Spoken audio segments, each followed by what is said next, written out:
Hi guys, welcome back to a new video. ரொம்ப நாட்கள் ஆகிருச்சு இல்லையா? ஸோ ஜேஎஸ்கேயோட ஃபர்ஸ்ட் மேட்சை பற்றி நம்ம பேசல, அதை பற்றி பேசிட்டு ஜேஎஸ்கேயோட ரெண்டாவது மேட்ச் இன்னைக்கு டிஎஸ்ஜிக்கு அகைன்ஸ்ட் தான் ஃபேஸ் பண்ணுறோம். ஸோ அந்த மேட்ச்சில் என்னெல்லாம் நடக்க போகிறது, என்னென்ன சேஞ்சஸ் எதிர்பார்க்கணும் அப்படிங்கிறத பற்றி கண்டிப்பாக டிஸ்கஸ் பண்ணலாம். அண்ட் இன்னும் சில இன்ட்ரெஸ்டிங் ஐபிஎல் அண்ட் சிஎஸ்கே அப்டேட்ஸுமே கண்டிப்பாக கவர் பண்ணலாம். பெருசாக எதுவும் கிடையாதுங்க, ஏன்னா லாஸ்ட் ஃபியூ டேஸாக செம ட்ரையாக போயிட்டு இருக்கு. பட் இருந்தாலும் விஜயசரி ட்ராஃபியோட தேர்ட் ரவுண்ட் ஆஃப் மேட்சஸ் நேற்றுக்கு நடந்துச்சு. அதில் நிறைய சிஎஸ்கே பிளேயர்ஸ் வந்து ப்ளே பண்ணியிருந்தாங்க. நம்ம ராமகிருஷ்ணா கோஷ் ஒரு சூப்பர் பர்ஃபார்மன்ஸை கொடுத்துருக்காரு. அதே சமயத்தில் நம்ம அமன் கான் வந்து ஒரு டிசாஸ்டர் ரெக்கார்ட் ஒன்று கிரியேட் பண்ணியிருக்காருங்க. அதெல்லாம் என்ன அப்படிங்கிறது கண்டிப்பாக பேசலாம். வீடியோ கண்டிப்பாக இன்ட்ரெஸ்டிங்காக இருக்கும். வீடியோக்களை தெரிஞ்சுட்டு மறக்காம சேனலை சப்ஸ்கிரைப் பண்ணிக்கோங்க. இவங்க வீடியோ தெரிஞ்சுக்கலாம். Firstly India under nineteen world cup ஸ்குவாடை அறிவிச்சிருப்பாங்க. இந்த இந்தியன் டீமை நம்ம ஆயுஷ் மாத்ரே தான் லீட் பண்ண போறாரு. அண்ட் வைஸ் கேப்டனா விஹான் மல்ஹோத்ராவை செலக்ட் பண்ணியிருக்காங்க. ப்ரீவியஸாக இந்த இந்தியா அண்டர்-19 டீம் வந்து ஏஷியா கப் ஃபைனல்ஸ் ப்ளே பண்ணியிருப்பாங்க பாகிஸ்தானுக்கு எதிராக. அங்கே ஒரு ஹியூஜ் டிவிடை சந்திச்சிருப்பாங்க. ஸோ நம்ம ஆயுஷ் மாத்ரே தான் அங்கேயும் லீட் பண்ணாரு. ஐ தாட் ஏஷியா கப்பில் ஆயுஷ் மாத்ரேயோட பேட்டிங் பர்ஃபார்மன்ஸை பார்த்ததுக்கு அப்புறமா மேபி இந்த வேர்ல்ட் கப்பில் வேற ஏதாவது ஒரு கேப்டனுக்கு போவாங்கன்னு எதிர்பார்த்தேன்.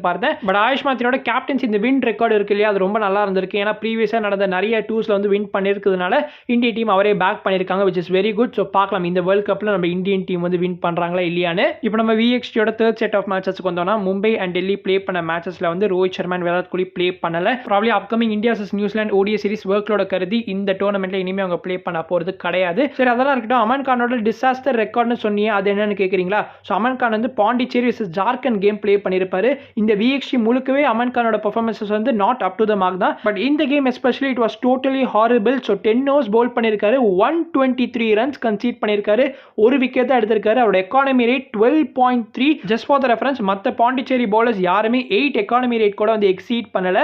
அண்ட் ஜார்க்கண்ட் டீம் டோட்டலாகவே 368 ரன்ஸ் தான் ஸ்கோர் பண்ணியிருக்காங்க. அதில் 123 ரன்ஸ் அமன் கான் மட்டுமே கன்சீட் பண்ணியிருக்காரு. ஸோ அமன் கான் தான் இந்த டீமோட கேப்டனும் கூட, பாண்டிச்சேரியோட கேப்டனாக இந்த விஎக்ஸ்டியில் அவர் தான் இருக்காரு. அப்படி இருந்துமே இப்படிப்பட்ட ஒரு பர்ஃபார்மன்ஸ் நான் சத்தியமாக எதிர்பார்க்கலங்க. அண்ட் என்ன ரெக்கார்ட் கிரியேட் பண்ணியிருக்காருன்னா, most runs considered in a men's list a fixture. Aman Khan is more of a batting all rounder தான். ஏன் அவ்வளோ ஸ்ட்ரெஸ் எடுத்து 10 ஓவர்ஸும் பவுல் பண்ணியிருக்காருன்னு தெரியல. ஏன்னா மற்ற பவுலர்ஸ்லாம் இருந்திருக்காங்க, அவங்களுக்குலாம் ஓவர்ஸும் மிச்சம் இருந்திருக்கு. இந்த விஷால் கோக்கர் அப்படிங்கிற பிளேயருக்கு வந்து ஒரு 4 ஓவர் இருந்திருக்கு, நல்லாவும் பவுல் பண்ணியிருக்காரு. அதே சமயத்தில் கிருஷ்ணா பாண்டியங்கிறவருக்கு வந்து 6 ஓவர் இருந்திருக்கு. ஆனால் அந்த பவுலர்ஸ்லாம் வந்து ட்ரை அவுட்டே பண்ணாமல் இவரே full overs of quota bowl பண்ணதுனால தான் இப்படிப்பட்ட ஒரு ரெக்கார்டை கிரியேட் பண்ணியிருக்காரு. Now let's skip to the good part. CSK uncapped all-rounder Ramakrishna Ghosh Maharashtra vs Himachal Pradesh கேமில் terrific bowling figures. 9.4 overs bowl பண்ணியிருக்காரு, 30 ரன்ஸ் கன்சீட் பண்ணியிருக்காரு, 7 விக்கெட்ஸ் எடுத்திருக்காருங்க. அவரோட எக்கானமி ரேட் 4.3. ப்ளே பண்ண 3 மேட்சஸ்லையும் அவரோட கான்ட்ரிபியூஷன் வந்து ரொம்ப வைட்டலாக இருந்திருக்கு. So most valuable player for மகாராஷ்டிராவா இந்த விஎக்ஸ்டியில் கண்டிப்பாக ராமகிருஷ்ணா கோஷாக தான் இருப்பார். ருத்ராஜி இந்த சீசனில் பெருசாக எதுவும் பண்ணலை இப்போ வரைக்கும். ஆனால் ராமகிருஷ்ணா கோஷ் இந்த விஎக்ஸ்டியில் அவரோட ஃபுல் பொட்டன்ஷியலை ஷோகேஸ் பண்ணிட்டு இருக்காரு. கிட்டத்தட்ட லாஸ்ட் மெகா ஆக்ஷனில் ருத்துவோட ரெக்கமெண்டேஷனால தான் இந்த ராமகிருஷ்ணா கோஷை நம்ம பிக்கே பண்ணியிருப்போம். Still long way to go. CSK பிளேயிங்லால இருக்கான வாய்ப்புகள் கிடைக்குமான்றது தெரியல. மேபி அப்கமிங் மேட்ச்லையும் இதே மாதிரி டெலிவர் பண்ணார்னா அப்போ மேபி வி கேன் கன்சிடர். எஸ்ஐ20 பக்கம் வந்தோம்னா, நம்ம ஜேஎஸ்கே முதல் மேட்ச் பிரெட்டோரியா கேபிட்டல்ஸ்க்கு எதிராக செஞ்சுரியன்ல ப்ளே பண்ணியிருப்பாங்க. செகண்ட் இன்னிங்ஸ்ல பிரெட்டோரியா கேபிட்டல்ஸோட ஃபர்ஸ்ட் 7 ஓவர்ஸ் பேட்டிங் பார்த்ததுக்கு அப்புறமா நிறைய பேர் ஹோப்ஸை கண்டிப்பாக இழந்திருப்பீங்க. சில பேர்லாம் டிவியை கூட ஆஃப் பண்ணியிருப்பீங்க. ஆனால் ஜேஎஸ்கே நான் வீழ்வேன் என்று நினைத்தேன்ற மாதிரி ஒரு கம்பேக் கொடுத்திருப்பாங்க. டுவான் யான்சன் 4 ஓவர்ஸ் பவுல் பண்ணியிருப்பாரு, 23 ரன்ஸ் கன்சீட் பண்ணி 4 விக்கெட்ஸ் எடுத்திருப்பாரு. அவர் தான் பிளேயர் ஆஃப் த மேட்சும் கூட. ஃபர்ஸ்ட் விக்கெட் பார்ட்னர்ஷிப்பே வந்து 71 ரன்ஸ் இருந்தது பிரெட்டோரியா கேபிட்டல்ஸுக்கு. அகில் ஹுசைன் தான் முதல் விக்கெட் எடுத்து ஸ்டார்ட் பண்ணி வச்சாரு. அதுக்கப்புறம் லைனா விக்கெட்ஸ் ஃபால் ஆக ஆரம்பிச்சது. அகில் ஹுசைன் வித் பேட் ஆல்சோ ஒரு 10 பால் 22 ரன்ஸ் ஸ்கோர் பண்ணியிருப்பாரு. அவரோட அந்த லேட் ஃபர்ஸ்ட்னால தான் ஜேஎஸ்கே 150 ரன்ஸ் பிளஸ் கிராஸ் பண்ணியிருந்தாங்க. So totally is a valuable பிளேயருங்க. சிஎஸ்கேயும் கண்டிப்பாக ட்ரை அவுட் பண்ணலாம். நம்ம லாஸ்ட் வீடியோவில் சிஎஸ்கேயோட பிளேயிங் நான் பேசியிருப்போம் இல்லையா, அந்த வீடியோ பார்க்கலாம், போய் பாருங்க. கண்டிப்பாக நம்பர் 8 ஸ்பாட்ல வந்து Jamie Overton, Matt Henry or Akeal Hosein இந்த 3 பிளேஸ்ல ஒரு பிளேயர் ப்ளே பண்ணுறதுக்கான வாய்ப்புகள் அதிகமாக இருக்கு. Based on the conditions both Akeal Hosein and Noor அஹமதை பிளேயிங்னால ஃபிட் பண்ண முடியும். அண்ட் அதுக்கப்புறம் ஜேஎஸ்கேயோட பேட்டிங்ல நம்ம Faf du Plessis and Matthew de Villiers தான் ஓப்பன் பண்ணியிருந்தாங்க. 2 பேரும் ஏர்லியாவே அவுட் ஆகிட்டாங்க. பட் மேத்யூ டிவிலியர்ஸ் கிட்ட இருந்து கொஞ்சம் கிளிம்ஸ் பார்க்க முடியுது. ஒரு சில பவுண்டரிஸ்லாம் ஸ்கோர் பண்ணியிருப்பாரு.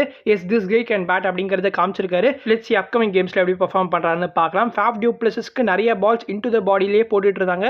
அவர் ரொம்ப ஸ்ட்ரகிள் பண்ணிட்டு இருந்தாரு, ரொம்ப கிளியரா தெரிஞ்சிச்சு. தென் அவரும் அவரோட விக்கெட்டை கொடுத்துட்டாரு. அதுக்கப்புறம் Riley Rousseau and Wiaan Mulder தான் இன்னிங்ஸை சேவ் பண்ணியிருப்பாங்க. முல்டர் அவர் ஃபேஸ் பண்ண 15 பால் வரைக்குமே ஒரு ரன் பால் இன்னிங்ஸ் மாதிரி தான் ஆடிட்டு இருந்தாரு. அதுக்கப்புறம் கொஞ்சம் கொஞ்சமாக ஆக்சிலேட் பண்ணி 43 ஆஃப் 28 பால்ஸ் வந்து ஸ்கோர் பண்ணியிருப்பாரு. Good innings. எஸ்ஐ20ல ஒரு பாஸ் 6 இன்னிங்ஸாவே ரைலி ரூசோ கிட்ட இருந்து நல்ல பர்ஃபார்மன்ஸஸ் பார்க்க முடியல. ஆனால் இந்த கேம்ல when it is needed அவர் வந்து ப்ரூவ் பண்ணியிருக்காரு. 48 ரன் ஸ்கோர் பண்ணியிருந்தாரு. மிஸ்ட் ஹாஃப் செஞ்சுரி, பட் இருந்தாலும் ஒரு நல்ல knock based on the situation. சீசனுக்கு முன்னாடி எங்களோட ஃபிலாசபி ஐடியாலஜிஸ்லாம் சேஞ்ச் பண்ணிட்டோம் சொன்னீங்க.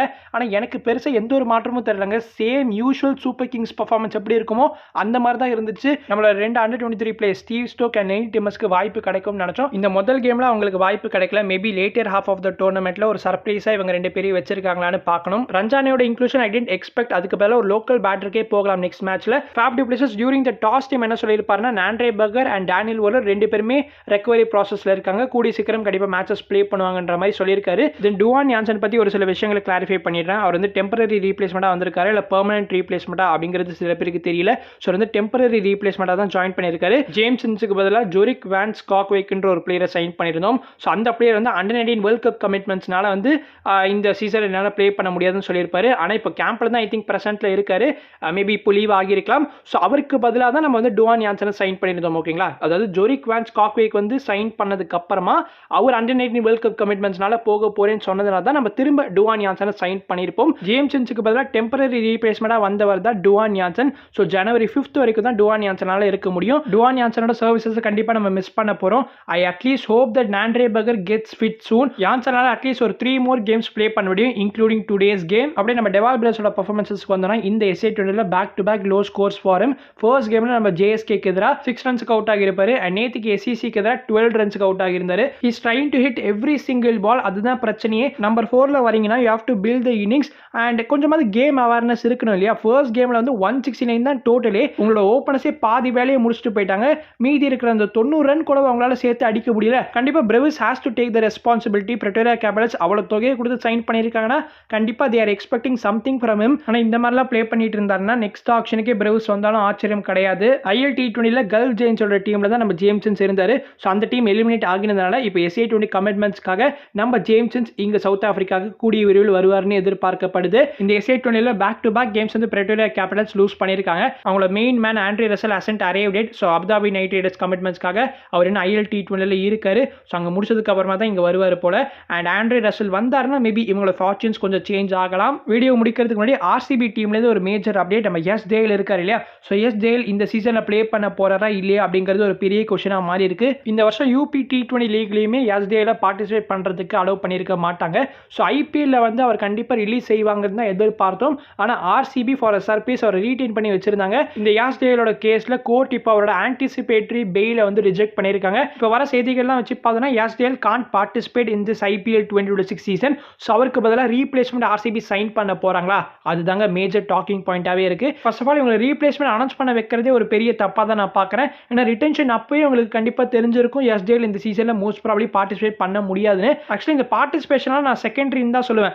இந்த மாதிரி கேஸில் அவர் இன்வால்வ் ஆகியிருக்காருன்னு தெரிஞ்சோடனே நீங்கள் கண்டிப்பாக ரிலீஸ் பண்ணியிருக்கணும் ஆஸ் அ ஃப்ரான்ச்சைஸியா. But you have fail to do so. அதனால நீங்கள் கண்டிப்பாக ரீப்ளேஸ்மெண்ட் இல்லாமல் தான் இந்த சீசன் முழுக்க ப்ளே பண்ணணும். அதுதான் ஒரு கரெக்டான முடிவாக இருக்கும். பட் லெட்ஸ் see என்ன பண்ண போறாங்கன்னு தெரியல. உமேஷ் யாதவ் எஸ் டேல ரீப்ளேஸ் பண்ண போறாருன்னு வர செய்திகள் எல்லாமே ரூமர்ஸ் தான், எதையும் நம்ப வேணாம். ஆஃபிஷியல் அனௌன்ஸ்மெண்ட் வரைக்கும் வெயிட் பண்ணுங்க. ஏன்னா இப்போதைக்கு எந்த ஒரு சோர்ஸுமே கன்ஃபார்ம் பண்ணல. அப்படி அவங்களால சைன் பண்ண முடியலன்னா மங்கேஷ் யாதவ் ஆல்ரெடி ஸ்குவாட்ல இருக்கிறதுனால அவர் கூட நீங்க வந்து பிளேயிங்ல ப்ளே பண்ண வைக்கலாம். நல்ல ஒரு ஆப்ஷனா இருப்பார்னு நம்புறேன். சரி, ஓகே, இன்னைக்கு JSK's DSG match 9 PM start ஆக போகுது. ஸோ கண்டிப்பாக எல்லாருமே பாருங்க. நான் உங்களை நெக்ஸ்ட் வீடியோ சந்திக்கிறேன். அது வரைக்கும் பீஷியஸ், பாய்.